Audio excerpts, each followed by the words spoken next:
omusamize ye yabawadde ekyogamba bayingire Kampala beere Kampala.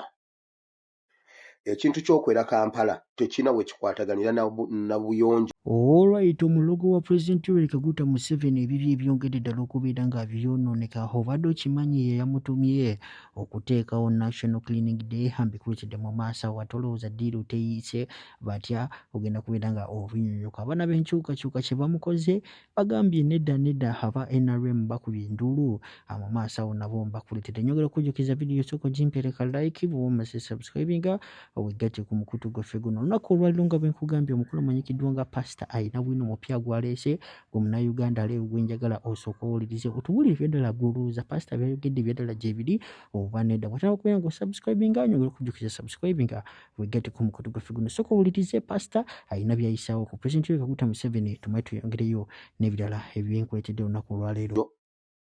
Tekina we kikwataganira n'ekintu oba kiyamba muntu wa wansi. Museveni ayagala mumuyambeko okweroga. Era mu bantu oluvannyuma lwa Saddaaka ery'okugaana ey'ennyonyi ekiri emabega w'okusamira ekiri emabega w'okwera ekibuga kusamira ekiri emabega w'okwera ekibuga kusamira Museveni agenda kubeera mu mmotoka ne mutabani we nga bali bwereere nga tebambadde lugoye lwonna ku mubiri gwabwe batambule ekibuga nga bakola emikolo gyabwe gye babagambye okukola. Ne bannabbanja we bagenda kubeera n'abasamize. Omukolo gw'okwera gutegeeza kirala. Kati naffe katugukyuse. Bwe mwera mweyere mufulume Uganda. Abanyarwanda mukwate olweryo mweyere mufulume Uganda. Mweyere mufulume eggwanga Uganda oba mwagala oba temwagala. Abanyarwanda mweyere mufulume eggwanga Uganda. Tetubaagala mu Uganda. Mmwe mubikole nga mutegeeza kino tubisabire nga tutegeeza kino. Mu kitabo kya Numbers chapter 22, 23 ne 24 ojja sangamu omusajja gwe bayita Balamu ne Balaki. Balaki yagula Balamu ajje akolimire Isirayiri olulimi lwe nga lwogera mukisa eri Isirayiri. Buli lwe yayatulanga ekigambo nti mukolimiddwa ng'agamba muweereddwa omukisa. Mujje mweyire mu kisenyi. Suwe wali Rwanda simanyi Gwanda simanyi Gwanda Moro. Suwe wali egundi awo. Suwe musimbi amakanda awo. Abasumali mweyere mufulume ekibuga. Mufulume Uganda.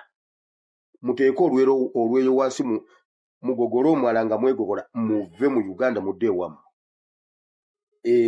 So tebabalimba. Era omuntu wenna bwe bakuwamba ne bakutwala ku mpaka okuyonja yonja ng'osaba.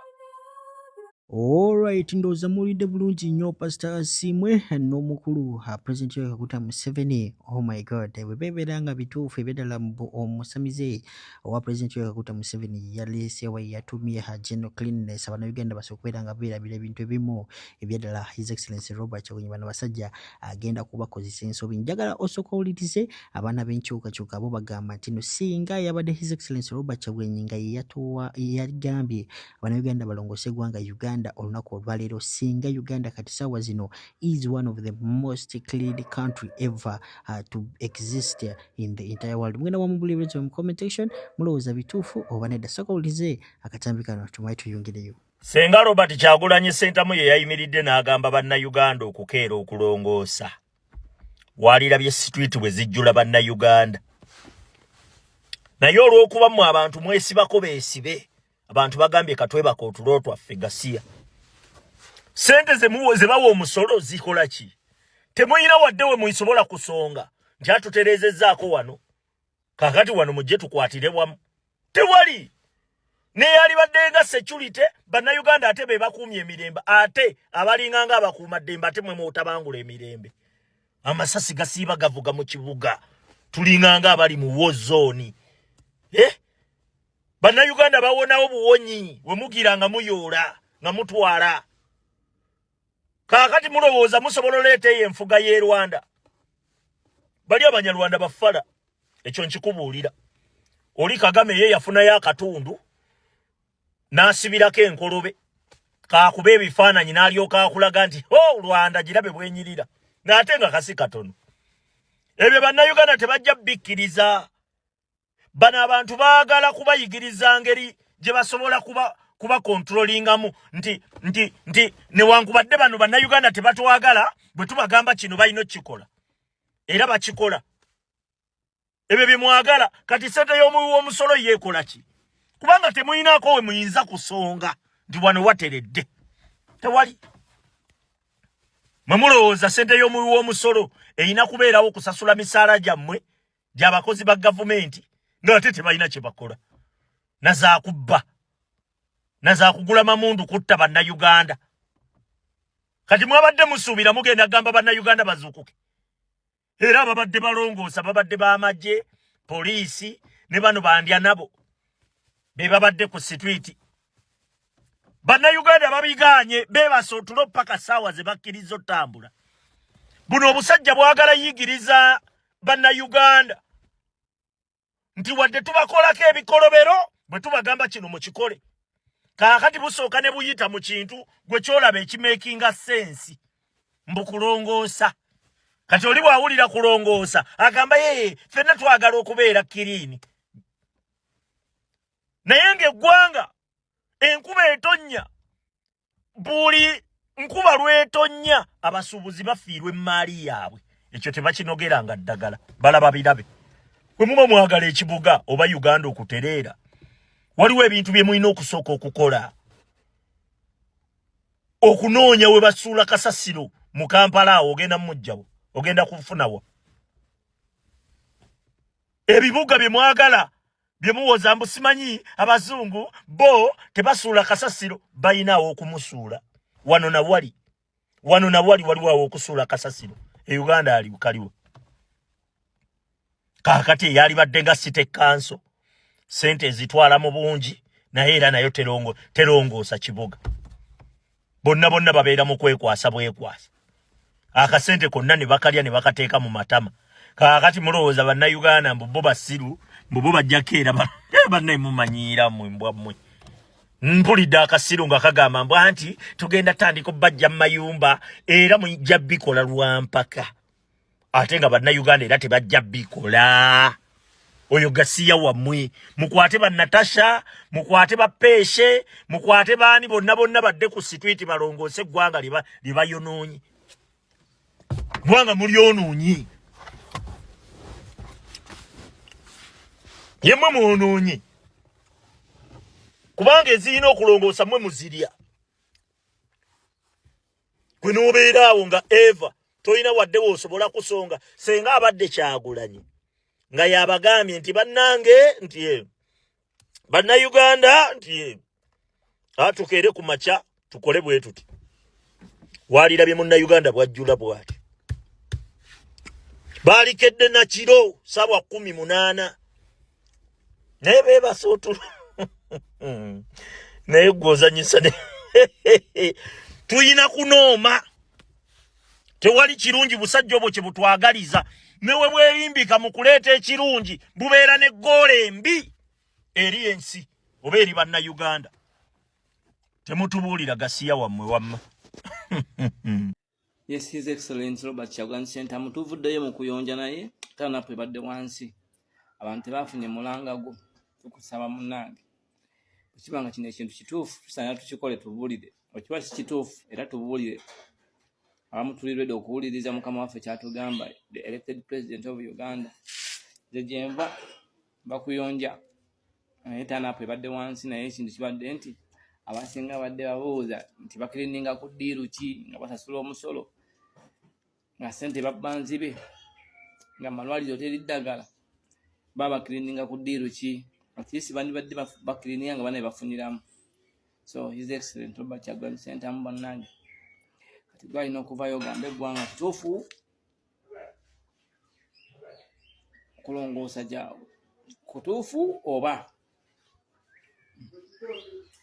All Alright, bwenga tubitadde ku mabbali biri njagala tugiwa obudde osooka owulirize wano kati nnyo ebyadala bana b'enkyukakyuka kye bakola ba NRM bali mu kubeera nga beekubira emirango abeeraajanirako kubanga abaana b'enkyukakyuka buli Pulezidenti Yoweri Kaguta Museveni kyayogera obubi eri Abawarabu abaana b'enkyukakyuka babitranslatinga ne basobola okubeera nga babipostinga ku zi X oba TikToks ez'Abawarabu era Abawarabu bali mu kubeera nga bakola ki babiraba era bali kwewuunya Pulezidenti Yoweri Kaguta Museveni ajja n'abeewolako lwaki abeera aboogerera bubi biki byayagala okuyisaawo njagala osooka owulirize wano kati nnyo onongo wa NRM yeekubira omulanga Tunalya wamu bamwe mwagala kujjako Museveni mugende temujja kutumanyira ate please abawala ba Nuupu sigamba ku bavubuka abawala bali mu Nuupu abavunula ebigambo bya Uganda mu Luwarabu bwe mwagala kujjako Museveni mugende temugenda kutumanyira buli kantu akatuuka Museveni kawogera ku galufu ng'amuja intakulkwesi intamalama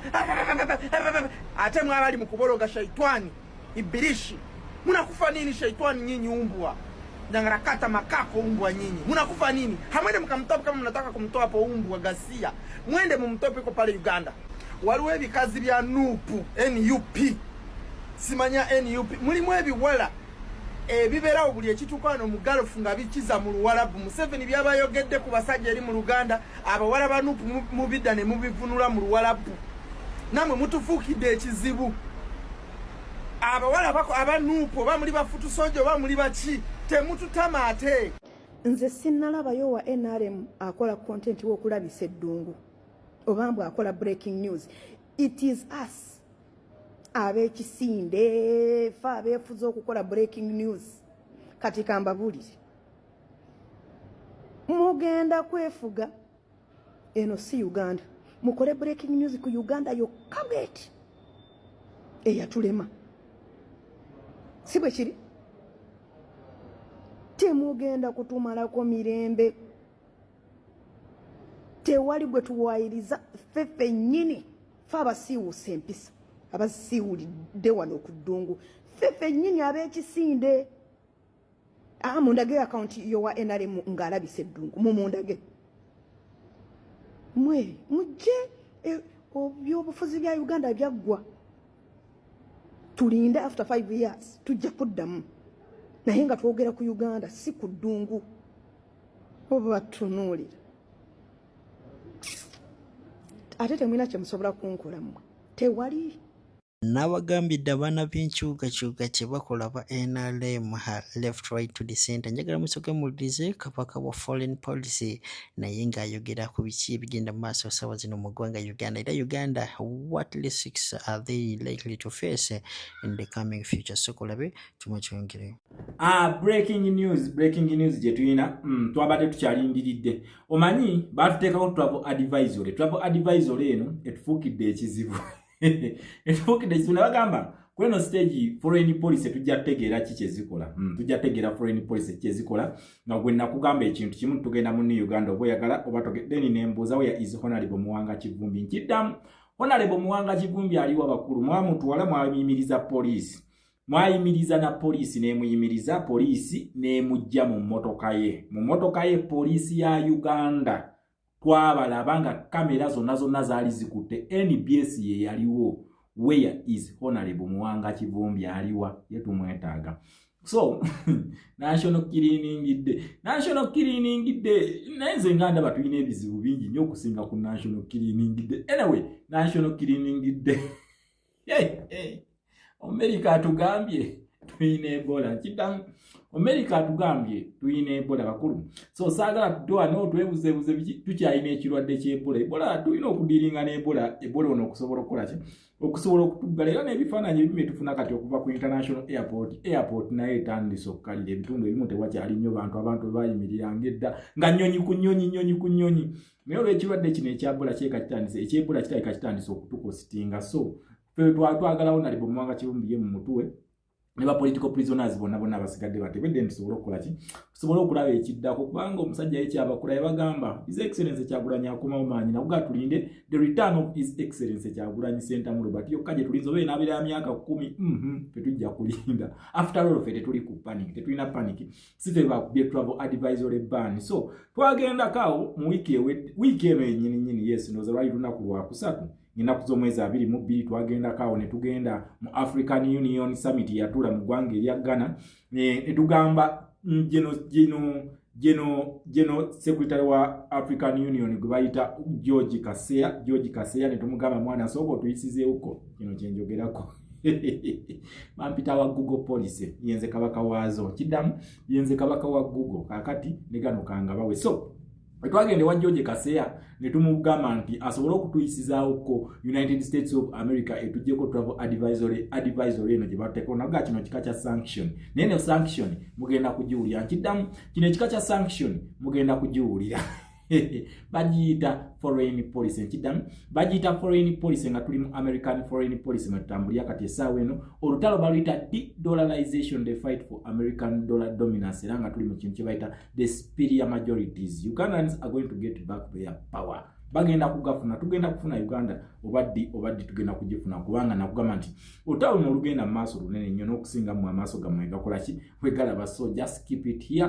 ku Shama Fat D3. So Wetwamaze okuyita mu Kaseya n'akituyisiza bulungi nnyo era byafulumye twabitegedde ababadde ku DW aba Google mwina ndowooza mwakitegedde abadde ku live yaffe twasobodde okukola twasobodde okukitegeera era n'ebyo abadde mu kiwandiiko ekyo nga twagala Kaseya atuyisizeewo ko Kaseya ndowooza singa yali Munnayuganda bandi muyisenga Seya naye kakati ye Kaseya nga twagala Kaseya atuyisizeewo ko so Kaseya ono yagezezzaako nnyo okubiyisawo era n'atugamba nti kakati tumaze omwezi mulamba nga tulinayo keesi ya Ebola yonayo n'oluvannyuma lwe twamala okusiibula last victim w'ekirwadde kya Ebola. Nooza mujjukira omukolo ogwo nga minisita Chris Waliomunsi asiibula omulwadde wa Ebola yakola ki yasembayo kati kumusiibula oyo omulwadde yasembayo n'akakasa ensi nti kakati Ebola atukoze eki atuweddemu era Kaseya yabaddewo ku lwa African Union. Njagala mujjukire nti kino bakiteekako ne lobbyist company gye bayita company eyo bagita Skyline eno bagiteekako ne ssente nga balina okubawa